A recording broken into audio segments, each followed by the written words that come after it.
আরেকটা প্রশ্ন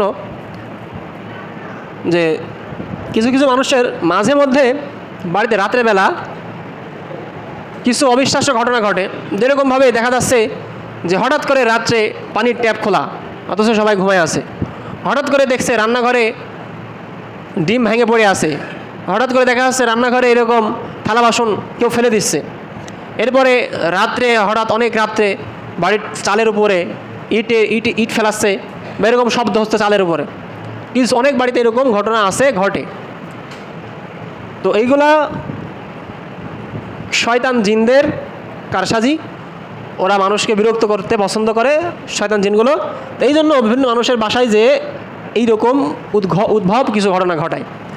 আবার কিছু কিছু বাড়ির বাচ্চারা মানে বিশৃঙ্খলা বা উচ্ছৃঙ্খল তো সব বাচ্চারাই হয়, কিন্তু কিছু কিছু বাচ্চারা আছে অধিক পরিমাণে উচ্ছৃঙ্খল, বাড়িকে তছনছ করে ফেলে, সবসময় বাড়িতে রাগ ঝালের উপরে থাকে, কান্নাকাটির মধ্যে থাকে।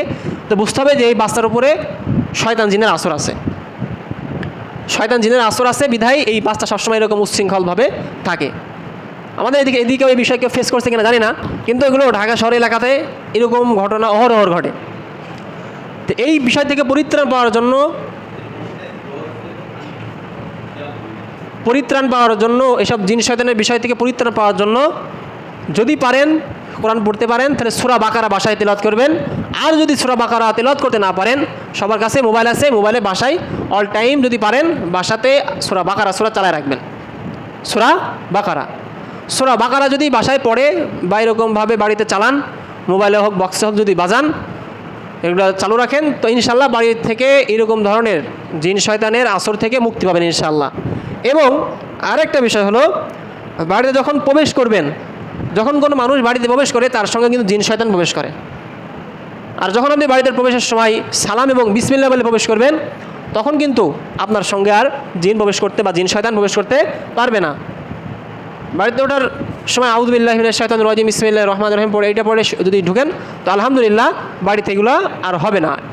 এবং বাড়িতে সকাল এবং সন্ধ্যায় যদি ওই যে 3টা সূরা আমল করা হয়, সূরা ইখলাস, ফালাক, নাস, এই 3টা সূরা যদি আমল করা হয়, যেসব বাড়িতে এই সূরা আমল করা হয় ওই সব বাড়ির মানুষ সব জিন শয়তানের আসর থেকে মুক্ত।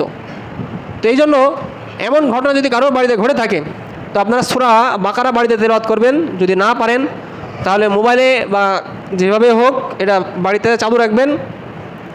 আর বাড়িতে ঢোকার সময় বিসমিল্লাহ বলে প্রবেশ করবেন এবং সকাল সন্ধ্যায় বাড়িতে ওই 3টা সূরা আমল করবেন। 3টা সূরা যখন পড়া হবে তখন আপনি একটা জায়গায় দাঁড়ায় ঘরের চারপাশে ফু দিয়ে দেবেন। এক জায়গায় দাঁড়ায় এই 3টা সূরা পড়ে ঘরের চারপাশে ফু দিয়ে দেবেন।